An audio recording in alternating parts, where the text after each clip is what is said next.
চললেইছি রেশমিনগরী আমের রাজধানী খ্যাত রাজশাহীতে আইয়েই দেহি শহরের পেরবেশ মুখে একখান হাজিতে করা সবুজে তিনটা কাঁচা আম বওয়াইয়ে রাখছে। মুই তো লাফাই উঠছি, একটু নজর দিয়ে দেখলাম না এটা আমের ভাস্কর্য।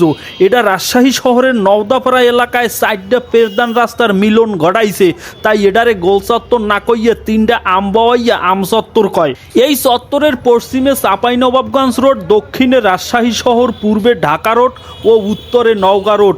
রাজশাহী যেহেতু সুমিষ্টু আমের জন্য চেতা, হেল্লজ্ঞা এটারে আমের রাজধানীও বলা হয়।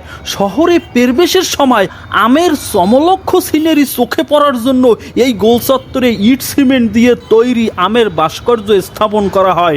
চত্বরটি নির্মাণ করে দিয়েছিল গ্রামীণফোন, তবে তদারকির দায়িত্ব যখন সড়ক ও জনপথ এবং সিটি কর্পোরেশনের উপর বর্তায়, তখনই আম তিনটার গায়ের চামড়া উঠতে যাওয়া শুরু করছে। ফাওমাগনা পাইছে তো হেল্লজ্ঞা গুরুত্বও কমছে। এখন আমনেরা একটু মেরামতে নজর দিয়েন। আর একটু কইয়ে রাহি, এটা শুধু একটা ট্রাফিক আইল্যান্ড নয়, বরং একটি রাজশাহীর আমের ঐতিহ্যের প্রতীক বহন করে এবং পর্যটকদের কাছে একটি পরিচিত স্থান।